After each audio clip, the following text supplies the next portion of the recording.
Hello, everyone. Excuse me. Welcome back. I'm Kris. Before we get started, if you can click that thumbs up for me. You like their new setup? It's not bad.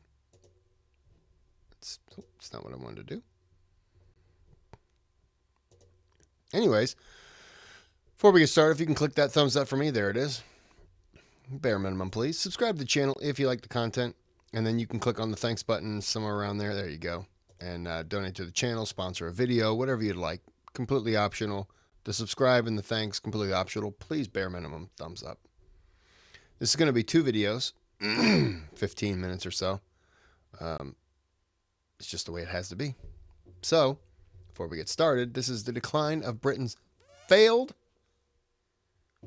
The decline of Britain's failed hit. Oh, okay. Sorry. No. I like this. Okay. Let's get into the video. This video is brought to you by Squarespace. Ladies and gentlemen, this great meeting is gathered here tonight to hear the policy and fate of fascism. Send to all the world a message: England lives and marches on!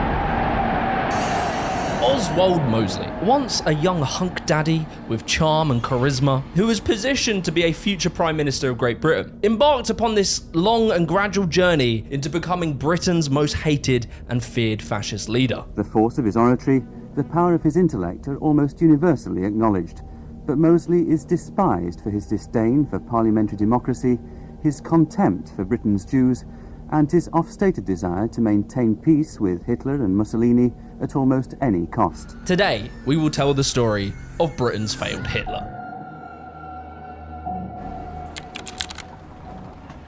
To understand how Mr. Mosley nearly led Britain into playing with the ideas of fascism, we need to get an idea of the era in which this all happened. The 1900s was shaped by the Industrial Revolution. I'm sorry. Look at this guy in this dope-ass beard. Need to get an idea of the era in which this all happened. Nice. The 1900s was shaped by the Industrial Revolution. Europe and Britain were now very wealthy, and so the standard of lives improved, not only for the rich elite, but also the lowly plebs were even starting to see that their children were dying less. There was now a developing middle class. People could eat sugar, more sugar. This sounds very good, but, and there is a but, it wasn't so smooth. You know, in order to make an omelette, you have to break some eggs, and by breaking eggs, it meant destroying the lives of farmers. There was a thing called the Corn Laws that had been repealed. So the Corn Laws basically made it so British farmers had an advantage over foreign import.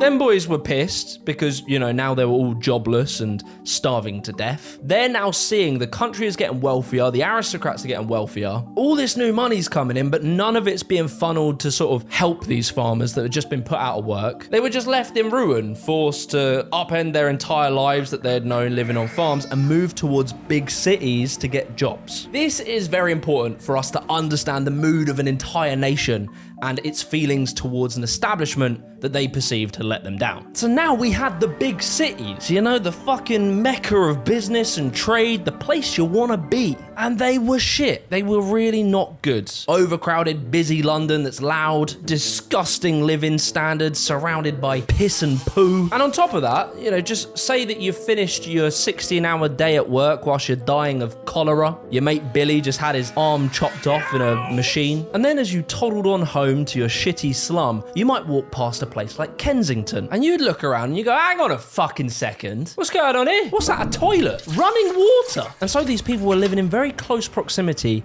to very, very wealthy aristocrats. And so, you know, there might be a little part inside of you that might start romanticizing the days where you're out working the field, dawn till dusk, smelling the fresh air. Yeah, you might have starved to death and lost 5 children in infancy, but at least you're far away from these posh pricks. So just take all that in and just imagine, you know, all this animosity started to give the boys a couple of ideas. And in this time, there was this new sexy, seductive idea floating around called communism. It saw revolutions in places like France, the German Confederation, the Austrian Empire, and Sardinia. The revolution sought to improve living conditions, settle nationalist questions, and fix government deficiencies. All right, cool. So we got that out of the way. Now we can focus on your boy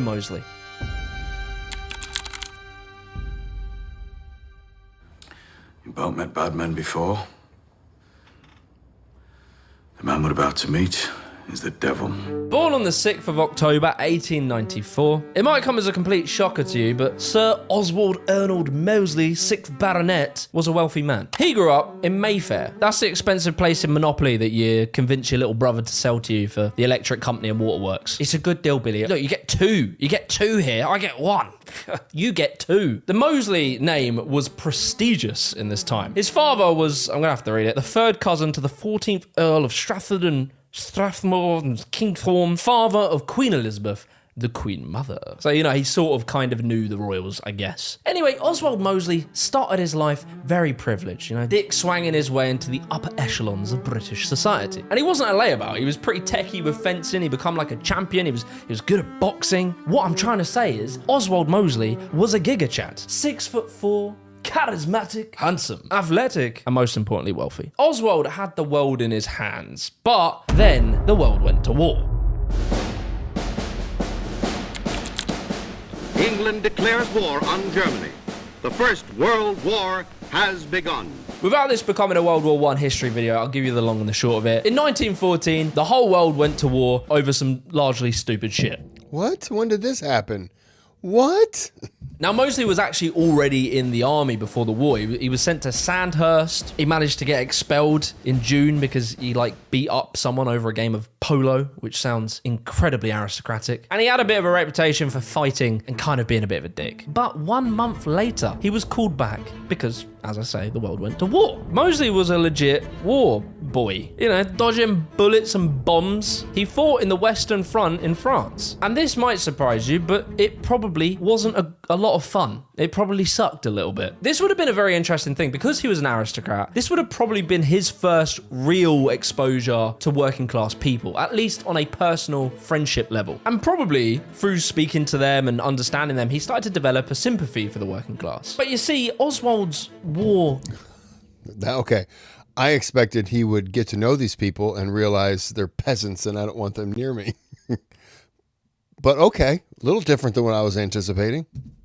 Career was cut short because one day it was bring your mum to work day. The boy hopped in a plane, he was doing some fucking spins and shit, crashed the bugger and broke his leg severely. This gave Mosley a cool, sexy war limp. His leg was still fucked, but they just chucked him back into the front line of war. And at the Battle of Loos, he passed out because of just pain. It was probably around here where the generals looked at him and went, yeah, maybe you shouldn't be in war. And this is where his life would take a completely different turn. Mosley was sent to work desk jobs in the Ministry of Munitions and the Foreign Office. It would be here where he would start to rub shoulders with the political elite.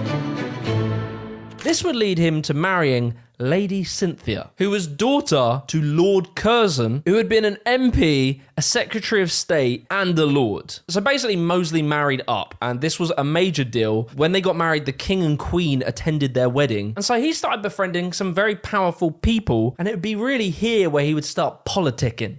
Before we go any further with this video, I want to give a massive shout out to today's sponsor, Squarespace. Squarespace is the #1 AI and SMI. To the video.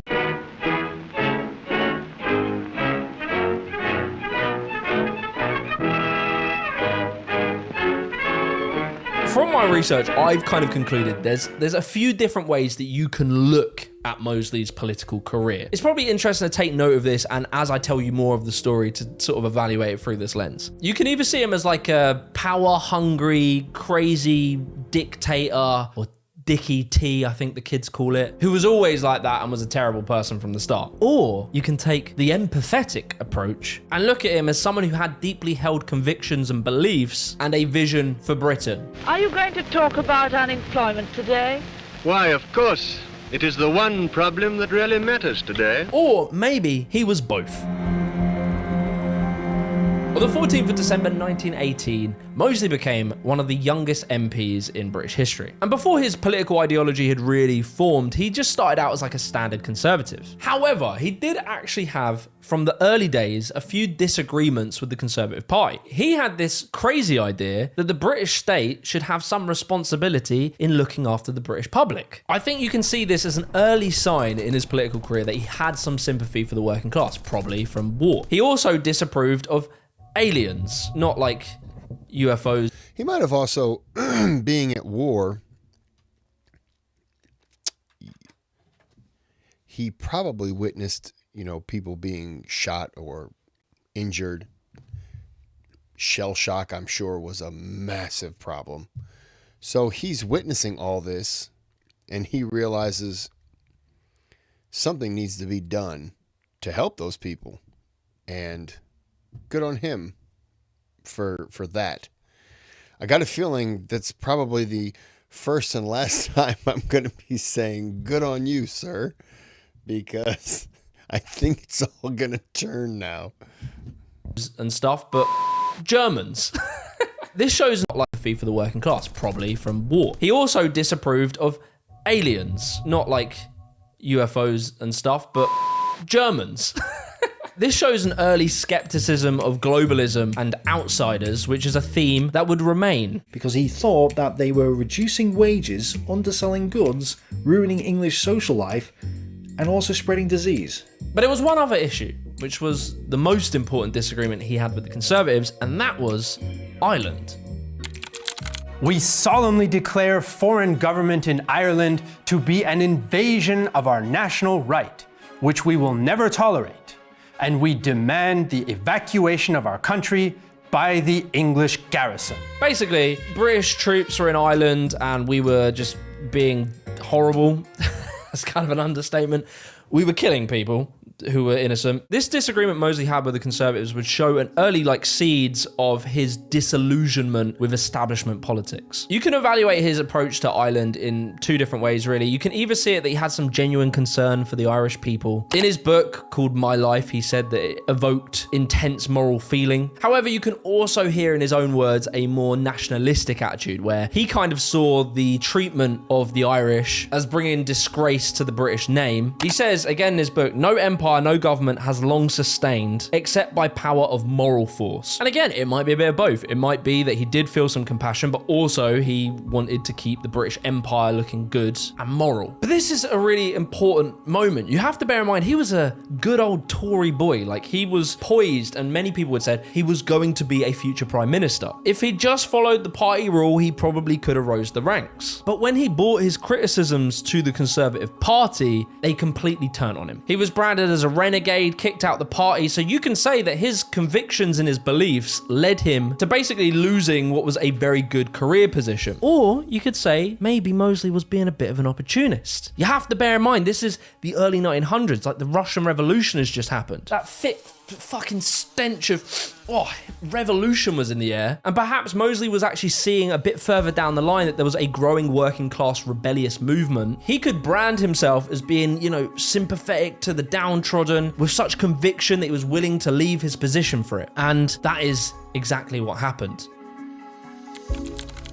I want to tell you, good folk first, that with the dawn of a new decade, I will be setting a new course. Setting up a new political movement here, in the very heart of England.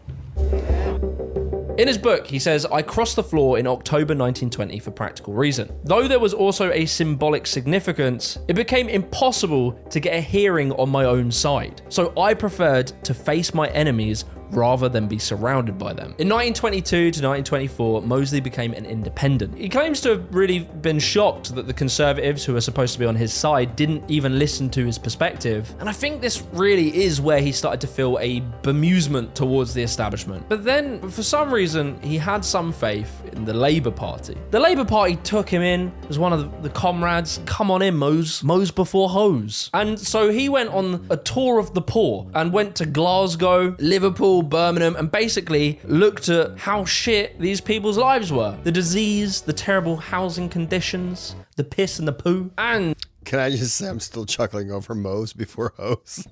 That is gonna be stuck in my head for the rest of the night. And also, the war generation, who were promised to come back to a good life, living in these slums, they had been betrayed. And so he became like a socialist Labour MP. And maybe he wasn't full blown on board with everything, but he definitely liked the revolutionary attitude these people had. And in this time, in the mid 1920s, he was actually mocking fascists. There's a quote where he says they were black shirt buffoons making a cheap imitation of ice cream sellers. To the communists and the Labour lot, Okay, sorry about that. I had to get my blood drawn today. So I had to get some labs. So cholesterol, triglycerides, all that stuff. So I also had a tetanus shot today because I stepped on a nail yesterday. So it's just been a great weekend. Fantastic weekend. It's Monday today, though.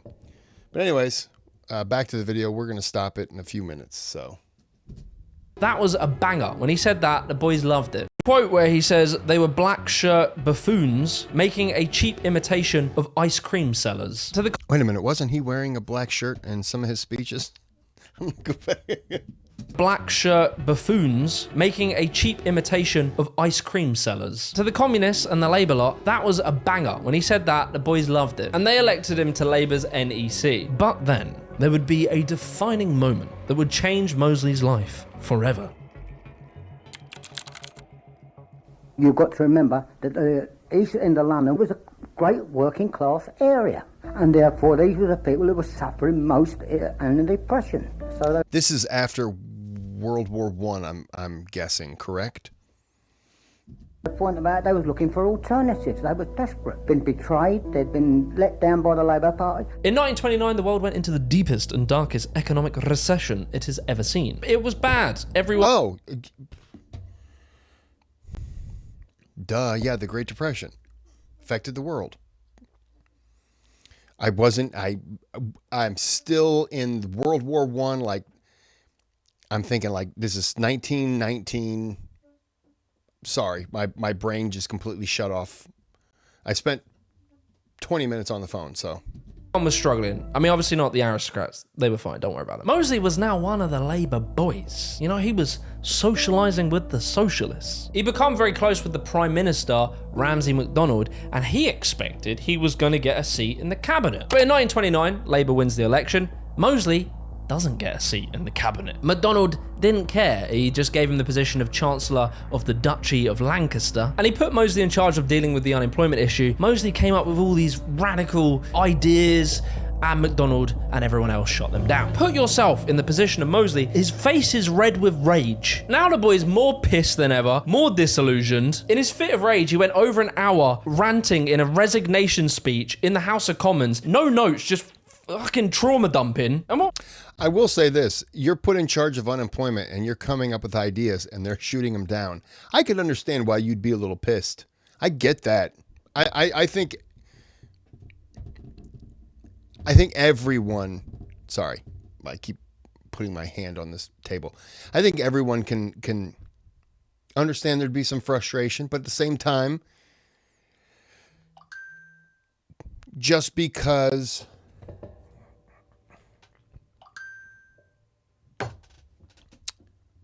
more test results. Just because you're put in charge doesn't mean that they have to accept what you're saying, because you're thinking of things for this, and they are probably you're looking at a slice of the pie, and they have to look at the whole pie as to what they can best do to work with that pie. And you're looking at a slice and saying, well, I know what I can do with this slice. And they're saying, well, we kind of have a little piece of that slice going over here and going over here. I get it. What was weird is that the press and the general public were listening to him and agreeing with him. What's more is they were impressed with his ability to deliver this speech so passionately without notes, and the fact that he had such a principled stance. He was ready to leave his parties when he disagreed with them, as opposed to just towing the party line and bettering himself. And so, in 1931, Mosley dropped the Mosley Manifesto. And it was a hit. It got support from people like John Maynard Keynes, Harold Macmillan, and he decided, fuck it, I'm going to grab some boys and I'm going to make my own party, whether you like it or not. He grabbed 5 Labour MPs and 1 Conservative MP. This new party was called New Party, and mate, they liked it. The people were liking this. The press was supporting it. This was like Mosley's moment. The elections were coming. It was all looking very good. He was getting lots of support. And then life turned to Mosley and played a just say no card. The boy got pneumonia. Spent 6 weeks in hospital in the most important times of the campaign. The press got kind of bored of him and just moved on. But Mosley wasn't going to give up so soon, and now he had a chip on his shoulder, a chip the size of a small car. All right, we are going to stop it right there with the chip on his shoulder the size of a small car. We're going to stop it there. We will be back with part 2. I've got to go over more blood work stuff, so I have to kind of end this here. We'll be back with part 2, but stupid dog. But until then, what is going on? Until then, have a good day, have a good night.